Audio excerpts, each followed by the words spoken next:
함께하며 여러분의 내일을 응원합니다. 성공을 부르는 좋은 습관, 성공예감 이대호입니다.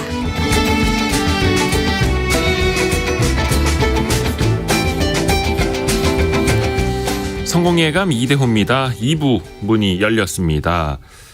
경제상식 퀴즈 많은 분들 정답 보내주셔서 감사드리고요. 오늘 경제상식 퀴즈의 정답은 2번 리볼빙, 리볼빙이었습니다.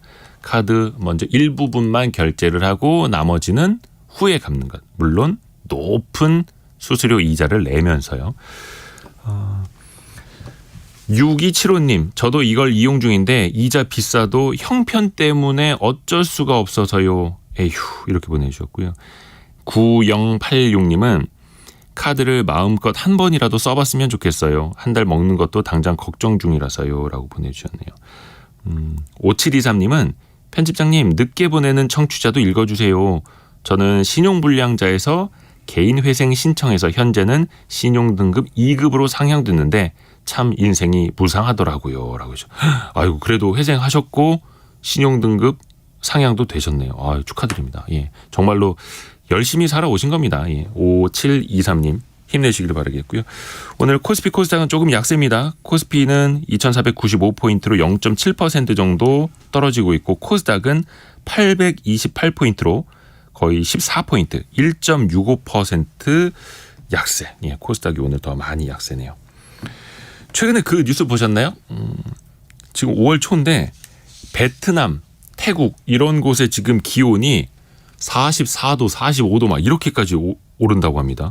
이례적인 폭염인데 또 세계 기상기구가 얼마 전에 올해 하반기부터는 엘니뇨 현상이 나타날 수 있다. 엘니뇨. 해수면의 온도가 많이 올라갈 수 있다는 뜻이죠. 우리나라도 안전지대는 아닙니다. 이 이상기후 현상이 당장 우리의 자산 그리고 우리의 먹거리에도 영향을 끼칠 수밖에 없기 때문인데요. 기후위기 부의 대전환을 쓴 서울대 환경대학원 홍종호 교수와 함께 이 이야기 깊이 있게 나눠보겠습니다. 홍 교수님 안녕하세요. 예, 안녕하세요. 아이고, 안녕하십니까. 기후위기 부의 대전환. 뭔가 기후위기로 인해서 우리의 삶, 자산가치, 부까지도 달라진다는 뜻일까요? 네, 우리의 경제활동 전반의 방식 또 거기에서 생존하고 더 발전하려면 어떤 식으로 경제활동을 영위해야 할지 소비는 어떻게 해야 할지 생산은 어떤 산업이 유망할지 어떤 쪽에 일자리가 생기고 어떤 쪽에 일자리가 줄어들지 뭐 이런 것을 전반적으로 좀 우리가 고민해야 될 때다. 뭐 이런 것들을 좀 책에 담고자 했습니다. 혹시 그 환경경제학이라는 분야가 따로 있는 건가요? 그렇죠. 제가 사실 학부를 80년대 초중반에 대학을 다닐 때는 네. 아마 대한민국 전체 모든 대학에서 환경경제학이라는 수업은 경제학과에 없었을 거고요. 예. 저도 뭐 그런 수업을 접해보지 못했으니까요. 예. 그런데 뭐 미시나 재정학 이런 걸 들으면서 조금씩 뭐 공해 환경 이런 얘기가 언뜻 나오더라고요. 그런데 이런 거를 좀 경제학적 관점에서 어떤 에너지나 기후나 환경 이런 것들을 좀 공부해 보면 뭔가 좀 가치 있지 않을까? 뭐 이런 생각을 좀 대학을 졸업하는 시점에 좀 하게 된 거죠. 예, 그래서 이제 유학을 가봤더니 예. 거기는 뭐 환경경제학, 자원경제학, 에너지경제학 뭐 이런 게 좀 지났던 이제 기후경제학까지 다 있더라고요. 그래서 잘 봤다. 내가 하고자 하는 공부를 찾았다라고 생각을 한 거죠. 일찍 그 길을 찾으신 거네요. 이제는 우리나라에서도 기후경제 그리고 환경경제학 이런 이야기를 많이 하기는 합니다만. 그렇죠. 근데 또 서민들 입장에서는 아니 뭐 가끔 폭설 오기도 하고 폭우 오기도 하고 하는 건 다 알겠는데 뭐 엘니뇨, 라니냐 뉴스에서 많이 들어봤는데 이게 뭐 그냥 늘 있는 일 아니야? 하면서 심각하게 이걸 받아들이지 못하고 네. 어차피 내 생애에는 별일 없겠지라고 넘어가시는 경우들도 많거든요. 이 실제로 좀 심각성을 좀 받아들이고 있다고 보세요. 그렇죠. 어떠세요? 사실 굉장히 중요한 질문이신데요. 이제 코로나가 터진 2020년 지금부터 3년 전이죠. 네, 벌써. 그 여름을 한번 생각해 보시면 그 여름에 안 그래도 우리가 코로나 때문에 전 세계가 우리나라도 예외가 아니고 굉장히 힘든 시간을 보내는 중에 그 54일간의 최장 장마가 여름에 왔었습니다. 아마 또 기억이 가물하긴 하실 거예요. 그런데 3년 전 일인데도. 네. 그 당시 시점에서는 굉장히 심각했죠. 막 여러 지역에 뭐 장터도 물에 잠기고 막 도시도 물에 잠기고 이래서 이제 제가 그걸 보면서 그리고 그 이후로 전반적으로 언론이나 여론에서도 기후 문제의 심각성 네. 이런 것에 대한 좀 여론이 훨씬 더 강해졌다라는 느낌을 받았고요. 특히 이제 코로나는 우리의 경제 활동에 엄청난 영향을 미쳤잖아요. 네. 뭐 일단 많은 산업이 뭐 올스톱되고 막 이랬었는데 이제 여러 학자들이 연구를 해보니까 이게 기후 변화와 질병, 전염병이 무관하지 않다. 이게 그래요? 야생동물에서 오는 거니까. 기후 변화랑 그렇죠. 질병이 무관하지 않다. 그렇죠. 전염병. 네, 그래서 제가 이제 책에도 예. 이게 기후 위기가 질병 위기를 가져오고 질병 위기가 경제 위기를 가져온다. 이러한 삼각축이 형성되고 있다. 이제 이런 얘기를 제가 썼습니다. 실제로 이 기후가 변하면서 야생동물의 행동 반경이 활동 반경이 넓어지는 거죠. 인간과의 접촉면이 넓어지는 겁니다. 뭐 이런 현상들이 곳곳에서 감지가 되고 뭐 아직 뭐 그동안에 이런 야생동물로부터 기인한 이런 전염병이 사실 뭐 사스니 메르스니 이런 것들이 과거에 있지 않았습니까? 그렇죠. 이것이 이제 글로벌하게 엄청나게 커진 게 바로 이번에 코로나 사태고 앞으로도 또 올 수 있다. 이런 이야기가 나오는 걸 보면 결국은 기후 위기라는 것이 우리의 삶에, 우리의 건강에, 우리의 생명에, 나아가 우리의 경제 활동에 굉장히 밀접한 관련이 있을 수 있다는 거죠. 그러니까 그 질병, 전염병도 인간이 미처 대비하지 못했던 것에서 나타나니까 충격이 더 커질 수가 있는 거고요. 네. 그러네요. 사스, 코로나, 메르스 다 동물에게서 네, 어떤. 맞습니다. 근데 좀 아직도 체감을 못 하시는 분들을 위해서 환경 문제와 경제 문제가 결국은 이어져 있다라고 볼 수 있는 것들 좀 몇 가지만 이야기해 주실 것 그렇죠. 같아요. 지금 이제 유엔에서 예. 이제 과학자들이 한 6년이나 7년에 한 번씩 지금 기후 변화가 어떤 상태로 발전하고 있는가, 네. 그 심각성이 어떠한가, 또 그것이 미치는 구체적인 생태계와 인간에 미치는 피해는 어떠한가, 예. 그리고 그로 인한 어떤 경제 활동이 미치는 충격은 어떠하고 어떤 노력을 해야 이것을 극복할 수 있겠는가, 뭐 이런 보고서들을 쭉 내거든요. 네. 근데 거기 이제 피해 보시면 제일 제가 최근에도 보고서가 나왔어요. 6차 보고서가 나왔거든요. 예. 제일 눈에 띄는 거는 전 세계적으로 농업 생산성이 급락할 수 있다는 거죠. 이 사실은 우리가 먹고 살고 생존에 가장 중요한 게 네. 음식 아니겠습니까? 그렇죠. 예, 그런데 기후 변화로 인해서 가뭄이 극심해지면 전 세계 도처에서 이제 농산물 생산이 급감하게 되고, 이것은 뭐 당장 국제 농산물 가격의 급등, 절대적인 공급량 부족 이런 것들을 야기하게 되는 거죠. 대한민국은 뭐 돈이 많으니까 걱정 없다. 충분히 수입하면 되겠지. 뭐 또 쌀은 우리나라에 있지 않냐. 근데 네. 다른 그 외 사료 같은 곡물은 우리가 전량 다 수입하거든요. 예. 정말 전 세계적으로 이것이 심각해지면 돈이 있어도 너무 절대량이 공급 부족으로 수입을 못하게 될 가능성도 있고, 이렇게 생각하면 사실은 먹고 사는 문제에 직접적인 영향을 미치는 게 기후변화다. 뭐 더 나아가면은 집값도 큰 영향을 받고요. 집값이요? 예, 요새 미국에서는 해안가의 대저택들, 네. 이 바다를 바라본 대저택들, 왜 우리 영화에서 보잖아요. 그러면 굉장히 비싼 집에 막 엄청난 부호들이 살고 이러는 장면. 근데 아이언맨 집 같은 거. 네. 근데 요새는 이제 거기에 해수면도 자꾸만 상승한다고 얘기가 나오고, 아하. 미국 플로리다 같은데 막 작년에도 엄청난 이 태풍이 몰려오고 네. 이러니까 이제 두려운 거죠, 이 돈 많은 분들이. 그러니까 이런 집들을 이제 버리고 좀 고지대에 이런 식으로 이동하는. 그래서 거기에 있던 분들이 또 이제 더 이상 집값과 임대료를 감당하지 못해서 또 다른 쪽으로 연쇄 이동하는, 이른바 우리가 젠트리피케이션이라고 하는 현상이 기후에서도 일어난다는 것이에요. 그래서 실제 보니까 통계를 보면 이런 마이애미의 이런 해안가의 주택들, 또 뉴욕 맨하탄의 주택들이 일정 부분 가격이 하락하는 그런 통계도 잡히고 있거든요. 이런 걸 보면 이런 지역은 늘 그 사람들이 살기 좋고 부자들이 살고 뭐 바다를 바라보며 뭐 여유를 즐기고 이런 곳이었는데, 이 기후변화라는 것이 이제 이런 우리가 어디에 사는 것이 그런 피해로부터 조금이라도 자유로울 수 있겠는가라는 어떤 이런 데까지 이제 미치는 것을 보면 사실 굉장히 깊숙이 다가와 있다라고 해도 과언이 아닌 거죠.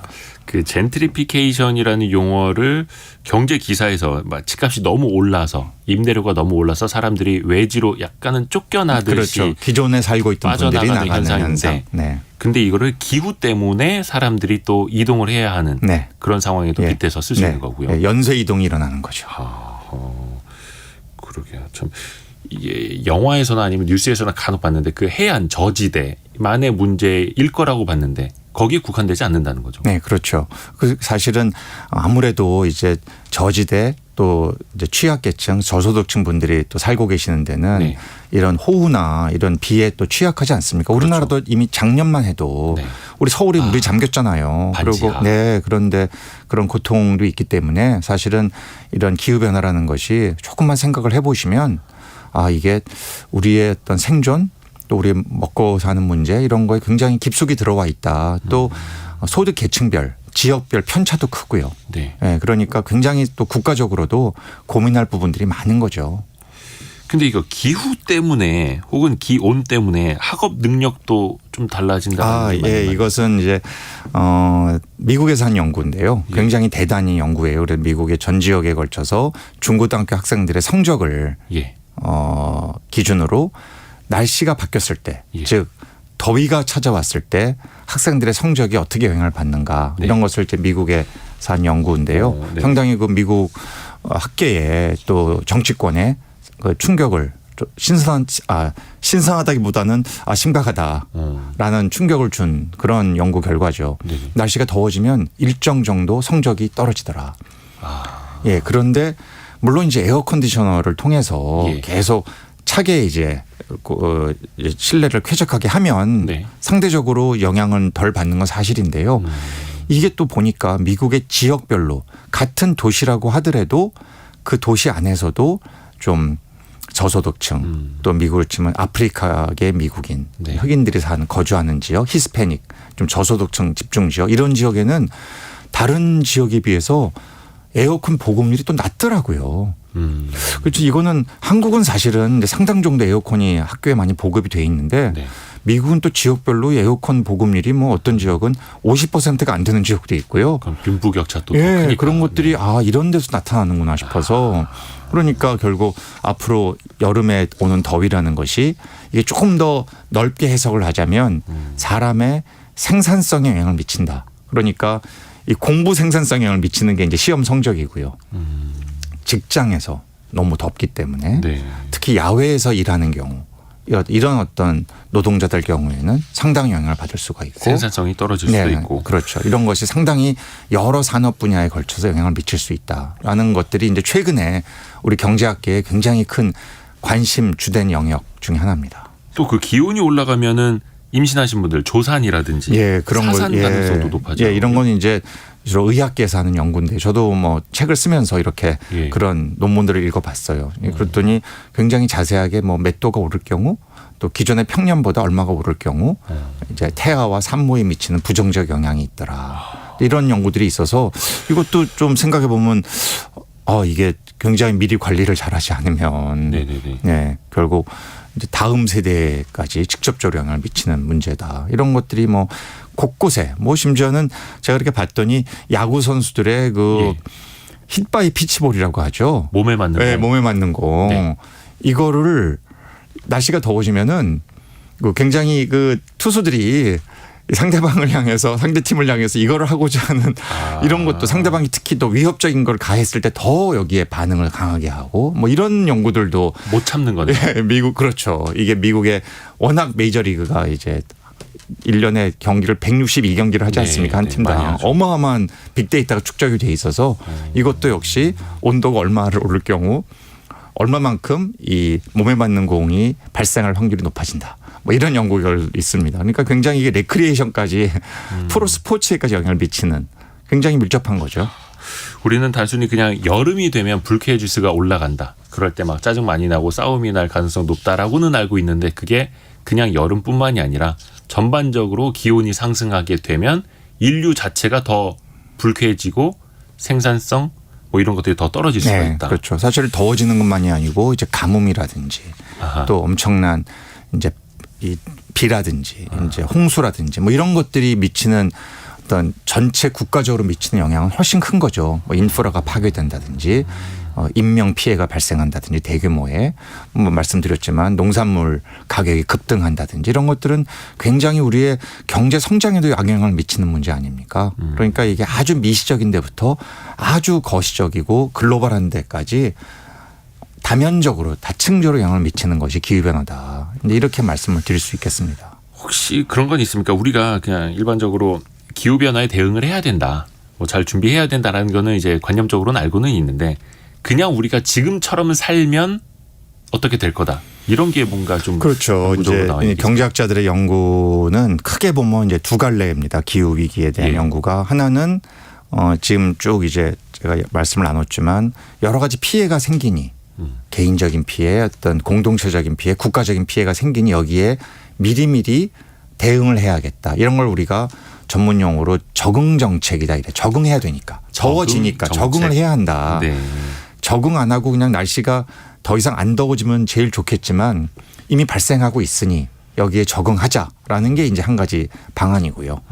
또 한 가지는 이게 어떻게 이걸 좀 더 줄일 수 있겠는가. 그 얘기는 기후변화를 일으키는 게 가장 중요한 오염물질이 이제 이산화탄소입니다. 탄소라고 하죠. 그래서 탈탄소 얘기를 많이 하지 않습니까? 요새.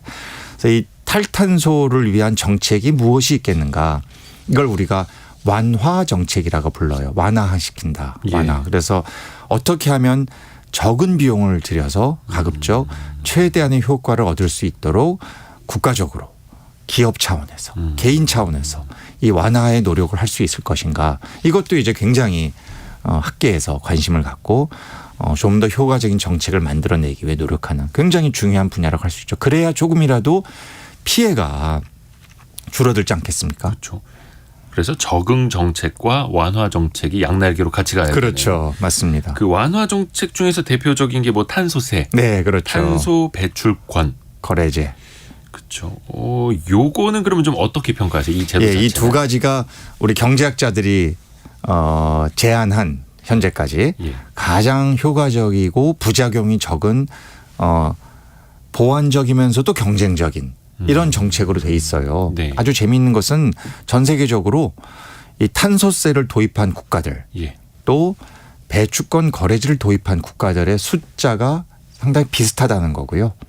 또 두 제도를 혼합해서 사용하는 일부 국가들도 있어요. 네. 우리나라 같으면은 현재 배출권 거래제를 기업을 대상으로 시행하고 있는 그런 대표적인 나라 중에 하나입니다. 우리나라는 아직 탄소세란 이름으로 도입하는 제도는 아직 없는 상태죠. 없고. 네. 근데 탄소 배출권 거래 제도 이거는 어떻게 보면 친환경적인 경영을 하는 곳에는 탄소 배출권을 좀 주고 환경을 좀 악화시키는 데는 이걸 사서 써라라고 페널티를 주고. 예, 아주 굉장히 잘 쉽게 설명을 잘 해주셨어요. 그러니까 일단은 기업들을 그러니까 일정 수준 이상의 탄소를 배출하는 기업들에 대해서 이제 배출권이라는 것을 정부가 먼저 제공을 합니다. 네. 야, 이 안에서 배출을 해라라고 이제 좀 강제를 하는 거죠. 네.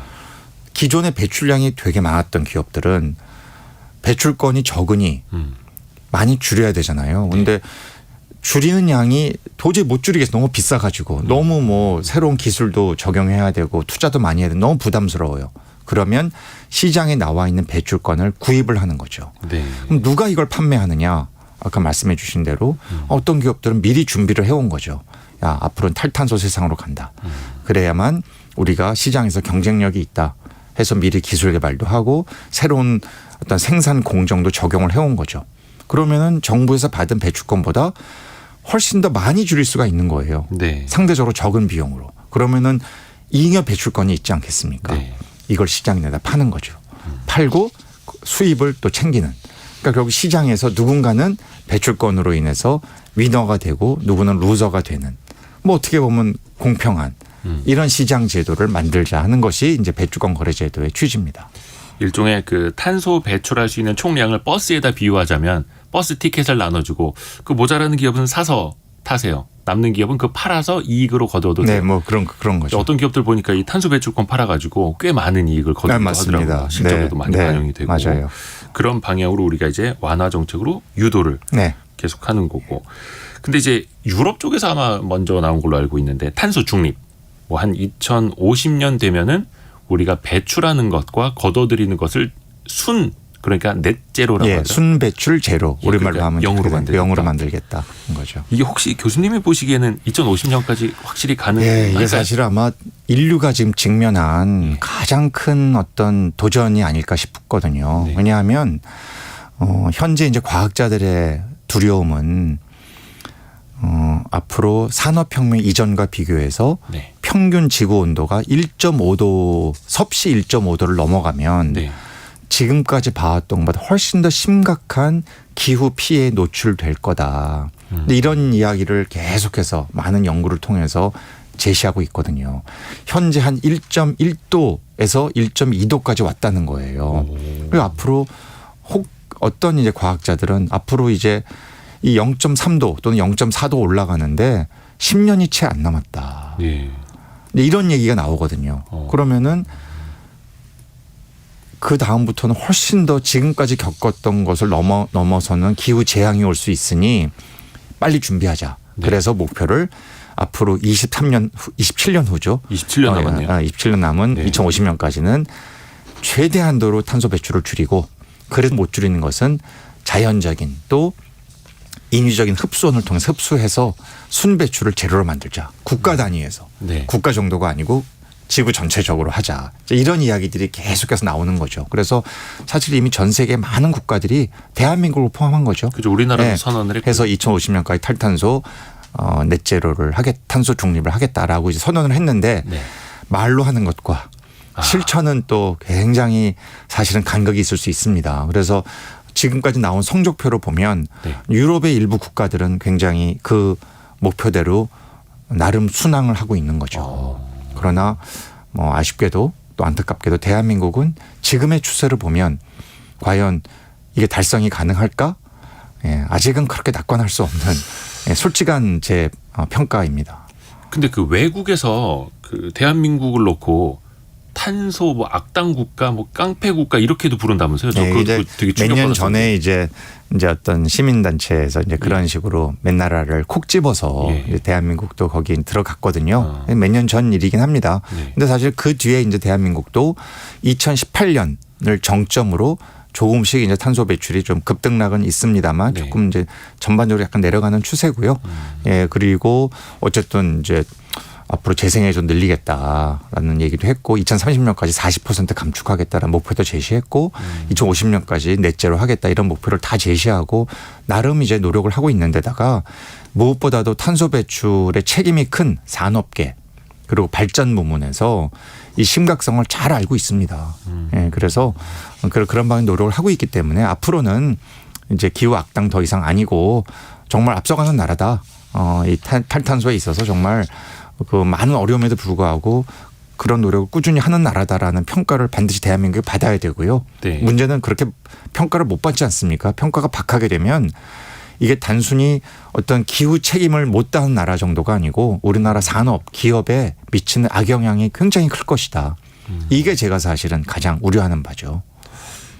그리고 또 하나가 이게 우리나라도 이제 선진국 반열에 들었으니까 명분도 그렇고 우리도 이제 탄소 중립으로 가야 되는 거기는 한데 약간 개발도상국 차원에서는 굉장히 불만이 많잖아요. 그럼요. 야, 선진국 너네들은 뭐 몇십 년 동안 석유 팔팔 떼면서 고성장 해놓고 우리도 좀 산업 발전을 해야 되는데 친환경 전환하라고 하면 우리만 비용이 더 커지지 않느냐. 뭔가 사다리 걷어차기 아니냐 이런 식으로 또 그쪽은 반발을 하지 않습니까? 네, 사실은 그게 이제 글로벌한 차원에서의 이 기후변화 대응에 있어서 가장 큰 갈등 요인입니다. 예. 왜냐하면 현재 시점 배출량 1위는 압도적으로 중국이거든요. 네네. 역사적으로는 압도적으로 미국이에요. 그렇죠. 네, 그게 딱 순위가 뒤바뀌거든요.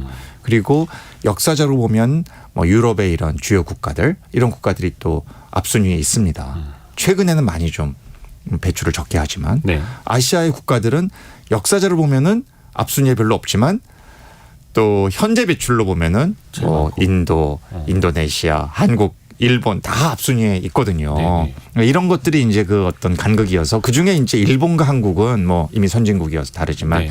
인도다, 인도네시아 이런 나라들은 선진국의 저런 어떤 기후 변화를 명분으로 한 여러 규제 정책이 아니 이미 다 개발해 놓고 발전해 놓고 이제 우리를 못 살게 구느냐라는 목소리를 당연히 낼 수 있죠. 그래서 이 문제를 해결하기 위해선 기존의 선진국들이 개도국을 향해서 기술 지원, 재정 지원, 각종 지원을 통해서 탈탄소 방향으로 산업 구조가 옮겨갈 수 있도록 발전 비중에서 화석연료 사용이 현저히 줄어들 수 있도록 재생에너지 투자가 늘어날 수 있도록 이런 노력을 뭐 당연히 해야 되는 거죠. 예, 그게 이제 지금 국제사회의 가장 큰 화두고요.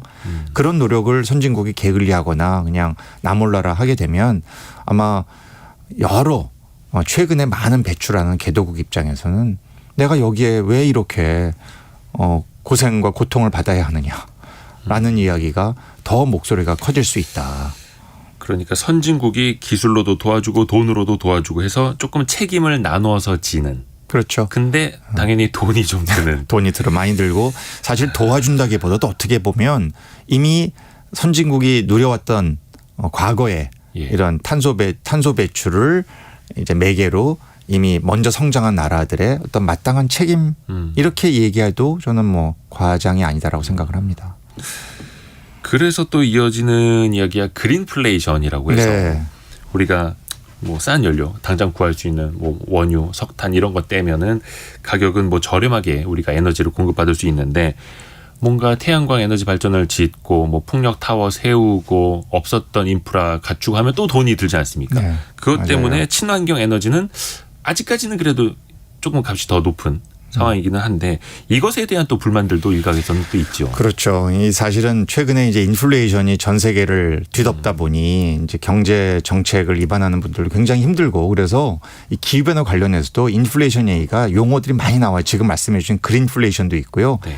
클라이밋플레이션 그러니까 기후 인플레이션이죠. 이런 말도 있고 또 fossil inflation 이건 또 뭐냐 하면 화석연료로 인한 인플레이션. 왜냐하면 실제로 지금 유럽은 그 고통을 겪고 있기 때문에 그렇죠. 가스 가격. 이런 여러 가지가 있어요. 그런데 네. 그중에 이제 그린플레이션은 재생에너지 투자와 설비가 늘어나면서 사실 여러 가지 이 재생에너지 특유의 필요로 하는 광물질들이 있거든요. 광물질. 네, 광물 대표적으로 이제 구리라든지 구리는 이제 해상풍력의 그 전선 해저 케이블 할 때 많이 쓰이잖아요. 케이블 많이 깔아야 되니까. 네, 그리고 이제 앞으로는 뭐 대세가 전기차 아닙니까? 이제 네. 앞으로 뭐 10년 15년 있으면 이제 잘 못 봐요. 이제 앞으로 내연기관차는 그러면은 거기 배터리에는 또 리튬이 많이 소요되잖아요. 그러니까 그렇죠. 전 세계적으로 이런 구리 가격, 리튬 가격들이 이제 굉장히 급등을 하는 거예요.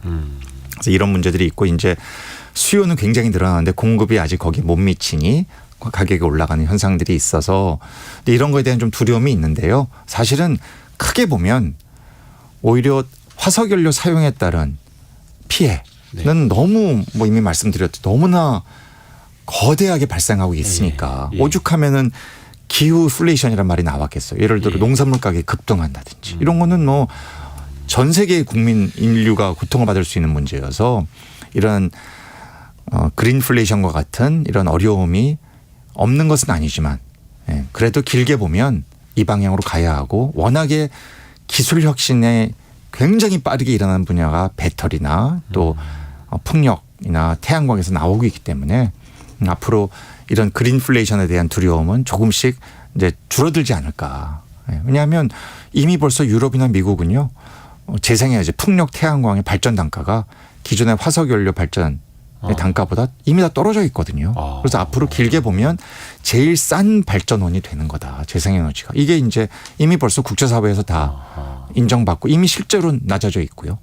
네, 그렇기 때문에 그런 방향으로 계속 가는 것이 이제 글로벌한 흐름이다. 이렇게 말씀드릴 수 있겠습니다. 설사 그 친환경 에너지를 만들어내는 그 발전 단가 비용이 좀 비싸더라도 훗날 인류가 고통을 안고 목숨까지 잃게 되는 그 고통의 비용하고 비교해 보면 지금이 훨씬 더 저렴하게 막을 수 있는 거다.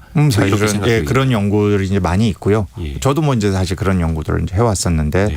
뭐 앞으로 2050년, 2100년까지 계속해서 기후변화가 우리가 아무 노력도 하지 않고 에너지도 재생에너지로 바꾸지 않고 화석연료 계속 태우고 또 산업에서도 계속 탄소 배출하는 방식으로 제조업이 이루어지고 하면 그로 인한 피해는 지금 우리가 비용을 미리 선제적으로 투자해서 탈탄소 경제로 가는 것에 비하면은 비교할 수 없을 정도로 그 피해 비용은 크다는 거죠. 그 얘기는 미리 지금부터 선제적으로 투자하면 그로 인한 글로벌한 편익은 훨씬 크게 될 거다. 그러니 당연히 그렇게 가는 것이 지극히 합리적이고 타당한 접근이 되는 거죠. 많은 분들이 공감을 해주고 계세요. 2178님이 브라질 밀림이 세계 공기 정화기였다면 우리는 공기 정화기 사용료를 내야 됩니다라고 말씀해 주셨고요. 6824님은 탄소 배출을 줄이는 방법 중에서 가정주부가 할 수 있는 건 뭐가 있을까요? 오늘 작은 것부터 시작해 보려고 합니다. 이렇게 보내주셨어요. 교수님 좀 뭐 하나 알려주세요. 가정주부가 할 수 있는. 제가 집에 가서 제 아내한테 물어봐야 될 것 같은데 이거는. 근데 사실은 이제 네. 최근에 그래서 이제 해외에서는요, 유럽에서는 특히 유럽에서는 워낙에 재생에너지 발전 비중이 높아지다 보니까 네네네. 이 재생에너지가 어떤 때는 전력 공급이 막 굉장히 여유가 생길 때도 있는 거예요. 풍력도 발전 많이 하고 네네네네. 또 태양광 발전도 많이 하게 되면은 굉장히 이 전력망에 공급이 많이 늘잖아요. 그러니까 전기로 예. 집안 전체에 필요한 에너지를 다 쓰는 방식으로 많은 가정들이 바꾸고 있대요. 아하. 그러니까 뭐 우리가 냉방이야 그동안 늘 에어컨 전기로 하지 않았습니까? 네네네. 그런데 난방도 이제 전기로 하고 또 온수 공급도 전기로 하고 그만큼 전기 발전 단가가 싸지고 그리고 이게 이제 공급량이 충분해지니까 이 전체 가정의 에너지 공급 방식 자체를 다 전기로 하는 이런 시스템이 많이 구축돼 있고 이걸 또 우리나라 기업들이 유럽 현지에서 많이 공급해서 돈도 많이 벌고 있다고 하네요. 그래서 앞으로 재생에너지가 아직 한국은 좀 발전 비중이 낮습니다만 계속 커지게 되면 저는 가정에서도 이제 앞으로 전기로 물도 데우고 전기로 취사하고 예, 전기로 냉방은 물론 하고 난방도 하는 이런 시스템으로 점점 이제 가게 되지 않을까. 미리 좀 그런 생각도 하시고 그래서 이제 그렇게 가려면은 여러 가지 현재 아직 한국에서는 왜 이렇게 전기요금이 비싸? 왜 이렇게 난방비가 비싸? 막 이런 얘기 많이 하잖아요. 그런데 예. 근데 이제 이런 것들도 좀 우리가 좀 길게 보고 조금 우리가 이걸 참아내고 하면 앞으로 훨씬 더 에너지 효율을 높이고 에너지를 절약하면서 기업들도 더 튼실해지고 우리 가정에서도 에너지 효율성을 높이는 방식으로 소비 활동을 하는 이제 이런 흐름으로 이제 가게 되지 않을까. 아니 가야 된다. 가야 된다. 예. 그 실천하는 방법 중에 하나가 전기차 네. 내연기관차 말고 전기차를 타는 방법인데 뭐 국가 보조금이 뭐 한 700만 원, 900만 원 이렇게 있기는 합니다만 많은 분들이 2천만 원 정도 더 비싼데도 이제 전기차를 이제 타시는 분들이 있죠. 근데 저는 다니는 전기차들을 보면서 미래에 전기차 정말 많아지면 저거 충전하려면 또 발전소를 또 얼마나 지어야 될까? 그래요. 예. 그게 정말 친환경 발전으로 다 감당이 될까? 네. 방금 유럽의 이야기를 좀 이야기해 주셨습니다만 한국적인 좀 현실과 한계가 좀 있는 것도 사실이잖아요. 예, 굉장히 중요한 뭐 사실은 우리 저 같은 이제 경제학자들이 제일 고민하는 문제예요. 네. 왜냐하면 저는 이제 주로 차를 많이 타지는 않고요. 저는 이제 지하철이나 이런 거 많이 타고 다니는 편인데요. 네. 제가 지하철을 탄다고 완벽하게 탈탄소가 아니잖아요. 우리나라 어디선가든 전기를 만들어내는데 그렇죠. 현재 만들어낸 전기의 60% 이상은 탄소를 배출하는 방식으로 전기를 만들고 있는 게 대한민국의 슬픈 현실입니다. 그래서 앞으로 이 부분을 줄여가고 재생에너지 늘리지 않으면 우리가 아무리 전기차, 전기 자동차를 탄다고 하더라도 어디에선가는 탄소를 배출하면서 전기가 공급되고 있는 거죠. 이것은 그렇게 바람직하지 않다. 그래서 앞으로 많은 이제 유럽에서 하고 있듯이 또 미국도 이제 계속 그런 방향으로 가고 있고 네. 이렇게 가고 있듯이 전기차의 소비가 증가되면 증가될수록 그에 맞춰서 말 그대로 친환경 에너지를 통해서 전기가 공급될 수 있는 방식으로 이 시스템 전반이 이제 바뀌어야 된다. 그렇게 되어야만 진정한 전기차를 타고 진정한 지하철을 타더라도 이게 탄소 배출을 하지 않는 방식의 활동이 되는 거죠. 그 방향으로 가야 네. 한다. 좋습니다. 그리고 약간 요거는 이제 좀 민감할 수도 있는 건데 우리나라에서 좀 원자력 발전소 이야기만 나오면 이제 조금 많이 들끓습니다. 맞아요. 그만큼 또 사람들이 관심이 많다는 네. 뜻일 수도 있는데 이게 그 원자력 발전소는 친환경적입니까 아닙니까? 이거 너무 어려워요. 사실 이게 딱 한마디로 말하기 참 쉽지 않은 게요. 예. 뭐 유럽에 뭐 들리는 소식은 이게 뭐 친환경 텍소노미 분류 체계에 또 포함이 됐대더라. 네. 뭐 이런 말도 들리고 또 한편으로는 그 기준이 너무 강화돼 있어서 예를 들어 나중에 이 원자력 발전 다 쓰고 나면 핵 연료봉이 남지 않습니까? 이 핵 그렇죠. 폐기물을 처리할 수 있는 이 처리 공간을 확보한 다음에나 가능한 거다. 그렇죠. 이거 아직 이런 공간 거의 모든 나라에서 만들지 못했고 대한민국도 당연히 없고요. 네. 근데 이러다 보니 이게 과연 친환경이냐 뭐 이런 굉장히 갑론을박이 있어요. 근데 대한민국의 현실은 현재 석탄 발전, 가스 발전 합쳐서 60% 그리고 원전 발전까지 포함하면 90%입니다. OECD 국가들 중에 38개국 중에 이 세 가지 전통 발전원을 합쳐서 90%인 나라는 전 세계에 대한민국밖에 없는 게 현실이에요. 아, 그래요? 그럼요. 예를 들어 이제 독일 같으면 벌써 한 50% 가까이 재생에너지고요. 예. 덴마크는 80%고요. 스페인도 50%가 넘었어요. 그러니까 우리가 보면 이게 꿈의 세상이에요. 우리가 조금 많이 뒤처진 거네. 많이 좀 뒤처진 건 뭐 부인할 수 없는 현실이고요. 네. 그래서 노력을 해야 한다는 거죠. 왜냐하면 아무래도 원전은 전 세계적으로 이제 안전 기준이 강화되고 예. 또 이 핵 연료병, 이 고준위 핵 폐기물을 저장하는 데 따른 비용도 많이 들기 때문에 이걸 계속 늘려가는 건 저는 그렇게 지혜로운 것 같지는 않아요. 아무리 제가 생각을 해봐도 당장에 없앨 수는 없죠. 아니 30%의 발전 비중을 차지하고 있는 원전을 어떻게 한순간에 다 없애겠습니까? 그렇죠. 그러나 예.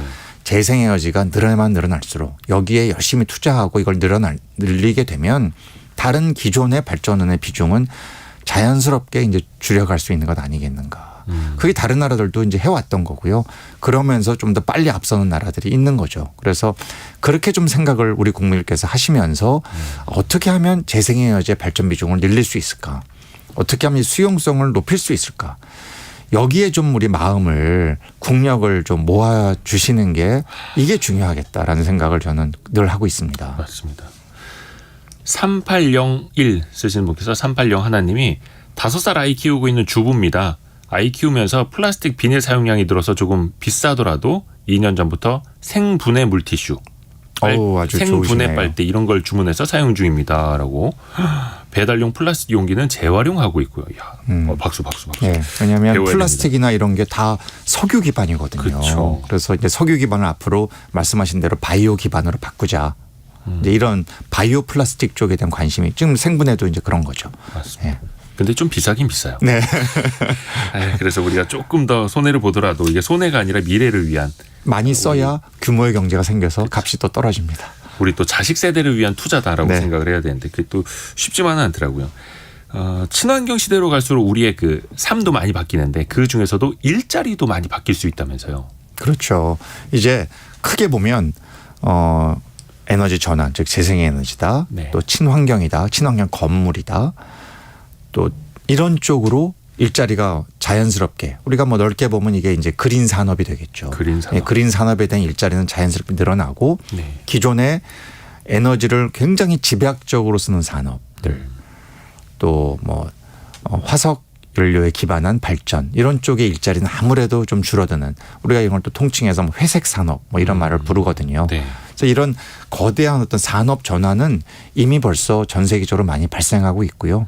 그래서 기존에 이런 화석 에너지에 기반한 이런 산업들에 대한 투자를 자꾸만 하는 기업들에 대해서는 또 이런 글로벌한 투자자들이 경고를 막 내려요. 재미없다. 너희들 우린 투자한 거 돈 빼겠다. 더 이상 투자 안 하겠다. 네. 결국 이제 이런 산업의 경쟁력은 자꾸만 축소될 수밖에 없는 거죠. 자연스럽게 일자리가 회색에서 그린으로 넘어갈 수밖에 없는 거죠. 그래서 이런 흐름은 이미 국내에서도 나타나고 있습니다. 우리나라도 이미 석탄 화력 발전소에 대한 비중은 줄이겠다고 국가가 선언을 했고 지역에서도 이미 거기에 대한 공감대는 많이 생겨나고 있어요. 근데 그러다 보면 예를 들어 우리나라 같은 충청남도 쪽에 이 석탄 화력 발전소가 많거든요. 네. 이런 쪽에 일자리도 많이 있지 않습니까? 결국 이런 일자리에 이제 축소가 불가피하기 때문에 과연 이분들을 우리가 어떻게 할 거냐? 당연히 국가가 나서서 새로운 일자리를 찾게 해주고 재교육을 시키고 재훈련을 시키는 이런 식의 흐름은 반드시 나라가 해야 되는 거죠. 어떻게 그냥 방치할 수는 절대 없는 거죠. 그래서 유럽에서는 정의로운 전환 기금 뭐 이런 걸 만들어서 정의로운 전환 기금. Just Transition Fund 뭐 이런 걸 만들어서 이런 분들에 대한 축소되는 산업, 축소되는 일자리 이런 쪽에 대한 지원, 그래서 새로운 쪽으로 옮겨갈 수 있도록 그린으로 옮겨갈 수 있도록 한 노력을 국가 단위에서 하고 있는 거죠. 앞으로도 한국이 이미 시작되고 있고 앞으로 더욱더 이런 쪽의 수요는 하다못해 내연기관차에서 전기차를 옮아가면서도 이런 일자리 전환이 있는 거거든요. 그렇죠. 그래서 이런 흐름들은 뭐 계속될 거고 더 커질 것이기 때문에 미리미리 국가가 대비하고 재원도 확보를 해둬야 된다고 생각합니다. 이미 우리가 그 중간에 살고 있는 거고요. 0340님이 아이가 환경에 관심이 많아서 그쪽으로 공부하고 싶다 했는데 교수님이 나오시니까 운명인가 싶네요. 좋은 정보 감사합니다. 보내주셨습니다. 저기 서울대 보내시면 됩니다. 서울대 보내시면은 우리 홍종호 교수님한테 수업 받을 수 있습니다. 오늘 기후위기 부의 대전환 책을 최근에 쓰신 서울대 환경대학원 홍종호 교수님과 함께 이야기 들어봤습니다. 고맙습니다. 네, 고맙습니다. 감사합니다. 라디오 정보센터 다녀올게요. 신한은행의 사모펀드 부실 판매 의혹을 수사 중인 경찰이 신한은행 본점 압수수색에 나섰습니다. 전월세 신고제의 계도 기간이 이번 달 말로 종료됨에 따라 다음 달부터 기간 내 거래 신고를 하지 않은 임대인과 임차인에게는 과태료가 부과됩니다. 오는 16일부터는 생애 최초로 주택을 취득하고도 해당 주택의 임대차 기간이 남아있어 곧바로 입주하지 못한 경우 취득세 감면 혜택을 받을 수 있습니다. 제닛 옐런 미국 재무장관이 의회의 부채 한도 상향을 거듭 압박하며 협상이 실패할 경우 채무 불이행, 디폴트에 따른 재앙적 상황이 도래할 것이라고 경고했습니다. 지금까지 라디오 정보센터 뉴스 정한나였습니다. 성공예감 이대호입니다. 애프터 서비스 시간 이어갈게요. 유혜진 리포터와 함께합니다. 어서 오세요. 네, 안녕하세요. 자, 첫 번째 질문은요. 네, 안진수님, 명절이나 소비를 늘리기 위해서 정부가 얼마를 풀었다는 뉴스를 들었는데요. 이때 돈을 푼다는 의미는 무엇인가요? 하고 질문 주셨습니다. 저한테도 좀 돈을 풀어줬으면 좋겠는데 일단 대표적인 게 중앙은행이 푸는 것과 네. 정부가 푸는 것 두 가지가 있습니다. 중앙은행은 금리를 낮추는 방식으로 해서 사람들이 싼 값에 돈을 빌려다 쓸 수 있도록 해서 통화 유통 속도를 높이는, 즉 회전율을 높이는 네. 그 방법이 하나가 있겠고, 정부가 돈을 푼다라는 의미는 말 그대로 재정, 네. 우리가 내는 세금으로 만들어진 그 재정을 많이 지출한다. 그래서 재정 지출을 늘린다라는 건데, 사실 이게 따지고 보면은 다 예산으로만 쓰는 게 아니에요. 정부의 예산에 있던 돈 말고 각종 네. 기금들이 많이 있습니다. 이미 조성이 되어 있는 기금을 어떻게 활용하느냐에 따라서 달라지는데, 네. 아마 최근에 정부가 내수 활성화를 위해서 뭐 한 3만 원 숙박 쿠폰을 쏜다. 네. 600억 원의 재정을 지출한다라는 이야기를 들어보셨을 텐데, 이것 알고 보니까 관광 기금으로 이미 조성되어 있는 돈을 다른 쪽으로 좀 돌려서 활용하는 거더라고요. 아. 예, 그래서 정부는 활용할 수 있는 이런 주머니들이 많이 있습니다. 그렇군요. 어제 슬기로운 세무생활 시간에는 종합소득세에 대해 알아봤는데요. 이와 관련된 여러 질문들 들어왔습니다. 먼저 박계성님, 저는 자영업자입니다. 종합소득세 신고를 했는데 세금이 0원이 나왔습니다. 매장 인테리어와 권리금 때문에 소득보다 지출이 많아서 그런데요. 이럴 때 작년 소득을 증빙할 수가 없어지는데 혹시 소득 증빙이 가능한 다른 방법이 있나요? 하고 문의 주셨는데요. 이에 대한 답은 세무그룹 온세 양경섭 세무사에게 들어봤습니다. 자, 인테리어와 그 영업권을 산 거는 원칙적으로 이제 자산 처리해야 하거든요. 근데 이 자산 처리를 하면서 이제 감가상각을 하면 결국은 이게 비용으로 이게 인정이 되는데, 창업 초기라서 소득이 얼마 안 된 상태에서 이 감가상각을 하면 결국은 이제 소득이 0이거나 오히려 마이너스가 되는 상황이 되는 케이스에 속하거든요. 그래서 일부러 소득 금액을 지금 만들어야 하는 상황이라면 이제 기술적으로 이렇게 하시면 됩니다. 감가상각이 이제 의무상각이에요. 나중에 소득이 충분할 때 감가상각을 할 수가 있거든요. 그래서 창업 초기에는 감가상각을 안 하고 소득이 충분할 때 감가상각을 함으로써 손해 없이 소득을 만들 수가 있습니다. 네. 정리하면 본인이 은행 대출 등을 위해서 소득 증빙이 꼭 필요하다면 지금 비용 처리를 하지 말고 나중에 소득이 많이 늘었을 때 비용 처리를 해서 세금을 이번에는 내는 방향으로 하는 게 좋다는 거고요. 소득 증빙 없이도 대출이 가능한 상품이 있다면 세금을 이번에 안 내도 무방하다는 이야기입니다. 즉 현재 상태에서 다른 식으로 소득을 증빙할 방법은 없다고 하네요. 아이고 세금 관련된 게 좀 어렵기는 한데 네. 세금 관련 질문이 많네요. 네. 그리고 2195님 쉬는 날 일당제로 지게차 프리랜서 일을 하고 싶은데 이 경우 지게차 프리랜서 일을 하고 싶은데 이 경우 종합소득세 신고를 해야 하나요? 하고 문자 주셨습니다. 쉬는 날이라고 하신 거 보니까 다른 직업이 있으신 것 네. 같아요. 그렇죠. 다른 직업에다 플러스로 만약에 3.3% 네. 원천 징수를 한 상태에서 내가 돈을 받는다 그러면 이거는 종합소득세 신고를 해야 된다라고 네. 합니다. 만약에 뭐 프리랜서로 일을 하시는 것도 일종의 사업자이기 그쵸. 때문에 종합소득세 신고 대상자가 되는 게 맞고요. 다만 다른 직업이 없다. 그래서 내가 일용직으로 근로를 한다. 네. 그럴 경우에는 일용직은 분리과세 대상자입니다. 그러니까 저율로 세금이 네. 굉장히 낮은 저율로 분리과세 대상자이기 때문에 만약에 다른 직업은 없고 일용근로직이다라고 하시면은 그분은 종합소득세 신고하지 않으셔도 됩니다. 네. 그리고 5334님 월세를 받아 3분의 2를 대출 이자로 내고 있는데 이런 경우 소득세 계산 시 이자 비용으로 이것을 인정받을 수 있나요? 하셨습니다. 내가 내고 있는 대출 이자를 비용으로 인정받을 수 있느냐? 네. 가능하다고 합니다. 주택 임대 소득에 대응하는 이자 비용이기 때문에 이것 네. 역시 비용으로 인정이 된다 하고요. 다만 이자 지급 내역을 은행을 네. 통해서 서류로 준비를 해서 국세청에 제출해야 된다고 합니다. 네. 그리고 어제 돈벌이 투자백서 시간에 어린이 보험에 대해 알아봤는데요. 권유미님 성인이 실비보험에 가입돼 있고 해외에 6개월 이상 나갈 경우 보험금 납입을 중단할 수 있나요? 하고 질문하셨습니다. 네. 해외에 장기 체류하게 될 경우에 그 실비보험 납입의 중지 네. 또는 환급 제도가 시행되고 있고요. 이거를 증빙만 하면 되는 겁니다. 근데 내가 만약에 해외에 나가기 전에 이걸 신청을 못했다. 그러면 네. 한국에 다시 들어와서 사후에 환급받을 수도 있습니다. 3개월 이상 해외에 체류한 사실을 입증하면 됩니다. 출입국 사실 증명서 같은 걸 내서 나중에 내가 한 5개월 동안 해외에 있었는데 네. 돌려주세요 하고 환급받을 수 있다라는 겁니다. 네. 유혜진 리포터와 함께했습니다. 고맙습니다. 감사합니다. 0179님, 0179님이 조금 뜬금없지만 이대호님 목소리가 듣기 편하고 참 좋네요라고 제가 임의로 선정을 해서 읽어드렸습니다. 이렇게 뜬금없는 거 좋아합니다. 진짜 뜬금없는 거 하나 읽어드릴까요?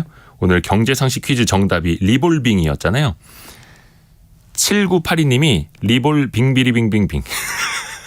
이런 뜬금없는 거 좋아합니다. 그래서 여러분의 뜬금없는 문자도 많이 보내주시길 바라겠습니다. 성공예감 이대호입니다. 저는 이대호였고요. 내일도 알찬 정보 가지고 다시 9시 5분에 돌아오겠습니다. 성공예감은 오늘도 여러분을 응원합니다.